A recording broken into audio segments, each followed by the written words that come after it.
I'm back doing a quick pickup video. I shouldn't have any pickup videos, to be honest, but I couldn't pass this up. I went over to pick us up something to eat for dinner, and I walked into the place to get some carry-out. We decided to get some barbecue. I thought this was hilarious, so I thought I'd show you the steak smokehouse barbecue logo. It's a pig barbecuing pork ribs, which I think is hilarious. Nothing like cannibalistic pigs to make you hungry. So I ordered my food, and it was going to be about 15 or 20 minutes for them to get it ready, because I was a walk-in instead of calling ahead. But in this same shopping area, there was a GameStop, just a few buildings down. And I was like, I'm going to go in and check it out. I haven't been to GameStop in a while. And I think the last time or two I went in there, I actually didn't even buy anything. So we rolled into GameStop, started looking around. They've completely gotten rid of all of their regular Xbox stock at the one that I went to.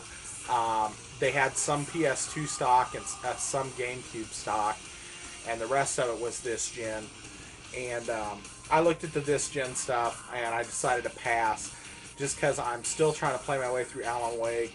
I'm into episode 3 now, and I'm trying out of 6, I think. And I'm trying to play by Commando, so I decided not to buy any more this gen games. Plus, I still have Dead Space, and there's a few other games I picked up recently that I want to play through. I've got some good 360 games. I just need to play through them. So I of course decided to look as a collector more than a gamer, and looked through the GameCube games, and lo and behold, they had one that I'd been wanting for a while. This one, I looked at the vintage stocks, at all the vintage stocks, and I hadn't seen a copy of it in a while. And last time I saw one, I didn't buy it, and it was gone the next time I went to buy it. So it's an only 4 for the system, and the game, folks, is Eternal Darkness, Sanity's Requiem. I heard this game is pretty crazy, and it's a good title to own if you have a GameCube. They had 2 copies. One of them had the directions and one of them did not. The one that had the directions, also, the case art was more torn up, and I decided to pull the old swaparoo, and I put the directions in this case. But this case also is not a official GameCube case, because it's a big CD. So it was like everything was pieces parts. Which, I don't expect, perfection, especially from GameStop, being that they really stick to this gen stuff. So, and also I noticed when I got home that the actual game has a rental, like a movie gallery, like a movie rental store, sticker on there. So it's one of those that if you go to peel that off, it'll peel the graphic off the front of the CD. So I guess I won't be messing with that. But I did get a good price on it. It was $8.99, and the case art's actually in really good shape. And I did pull the switcheroo with the instruction book, so I got a complete copy. But I'm not super thrilled that there's a sticker on the game. But I'm not really even sure what this is about, so we might fire up some gameplay and check it out. Then I picked up my game, went back, got my barbecue, came home and ate. So I haven't had a chance to play it. So I thought I'd throw a quick vid together, show y'all. I got one pickup over the weekend, and then I'm happy to have it, because I told you usually the GameCube games, the only ones I really buy are the ones that are only for the system. If I could pick it up for a different system, like the PS2 or the Xbox, I usually went ahead and did it. So let's check out some footage, and good to talk to you folks, and a quick little pickup. So I'll talk to you next time. Alright folks, we're going to dive right in. I've never played this game, so this is all first initial thoughts on it. I decided to start here instead of showing the whole intro of the game, because it was eating up way too much time. But there's a pretty intricate story, it looks like, when it starts off. I guess this was like the first game that Nintendo ever published personally that got an M rating, a mature rating. And it's pretty graphic. I mean, to start off with, it shows these skeletons and blood and stuff, and you're supposed to figure out what's going on. I liked it to start off with as an overall experience, what we're going to look at right here.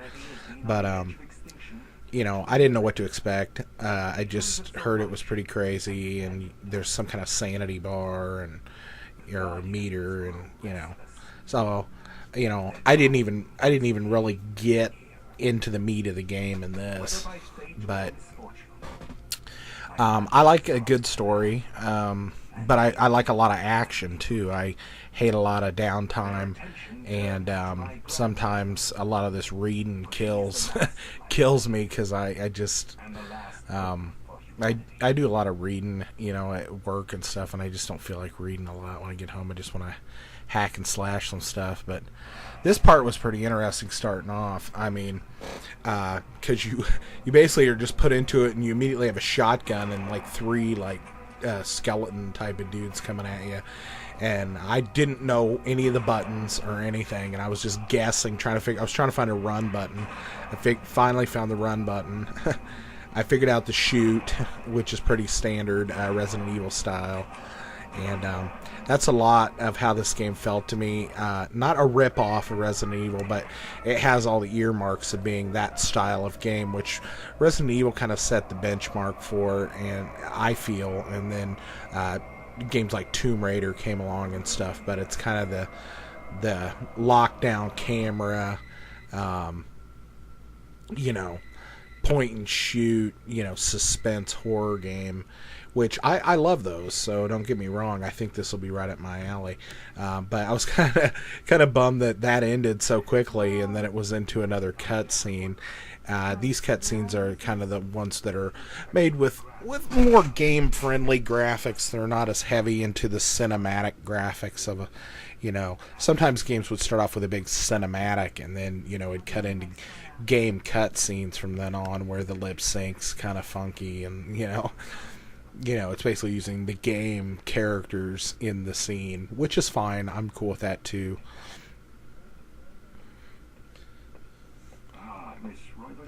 You got this whole scene with this detective guy who's like, you know, I hope you had a pleasant trip. I'm like, I'm here to see my grandfather's dead body. How is that pleasant, you know?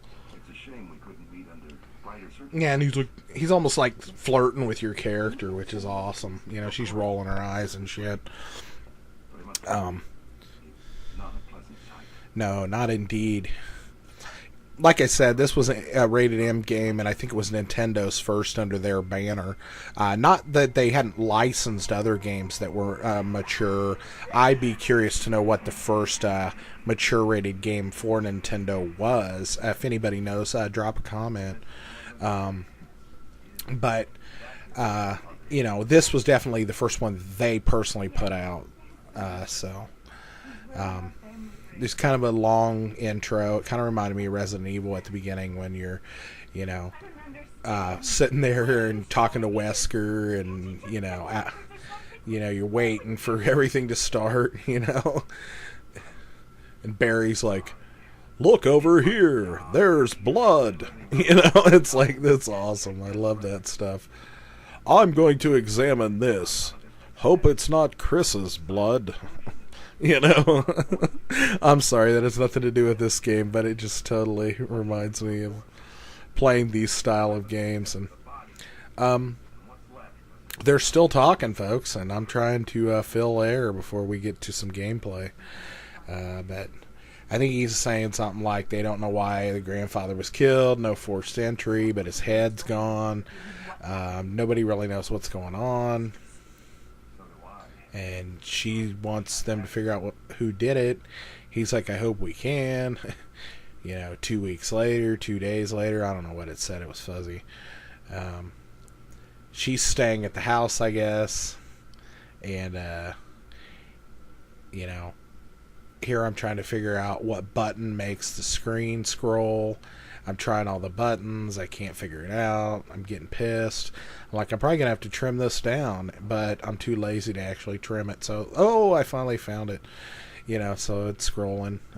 Hit the button. I'm like, it's all good. So, sorry that it's kind of dark here, but that's the way the game is. It's kind of atmospherically dark and moody. If I beef up the brightness of the video, it's going to make it look too blown out. So you just have to kind of listen to me drone on and see if you can make out anything. She's basically in this house. I'm sure she didn't build that fire, but it's roaring away. And you're trying to figure out some secrets as to what went on with your granddad. I'm surprised they let you stay there if it's a crime scene, But, whatever, It's a game, so we're rolling. She's looking at some crests on the walls, some pictures, a piano, things like that. Clock, I basically don't really encounter any enemies. I'll go ahead and give that away. You basically I wandered around and looked at a lot of stuff here. I think I came right back in the kitchen again, thinking it was the second room. I look at that thing again, then I'm like, oh yeah, it's the same room. So dumbass heads out, goes to the next door, opens it up. Now there's a piano in here and some other stuff. That's the piano, if you can't tell. And you click it, you read some more, and then you unclick it and move to the next thing. My goal is not to really, sell you the game or get you all to read everything. I mean, I'm just kind of telling you what's what. It did have a real nice atmospheric feel. The stuff I was reading and looking at was interesting, and I am interested in the story.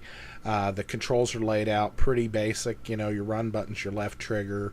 Right trigger was the aim or the kind of stance. If you don't have a weapon, you can kind of get into a swinging stance, then you hit the button and you can punch. I don't know if there's a jump button. The B button seems to be the button of choice to click on things. You do have a little bit of a inventory screen. I went ahead and clicked on this and I found a key. Not sure where I need to use this key, and don't spoil it for me, folks. I'm going to try to figure it out. So we're rolling. I don't know if I'm going to start into this game. I really am trying to finish Alan Wake up.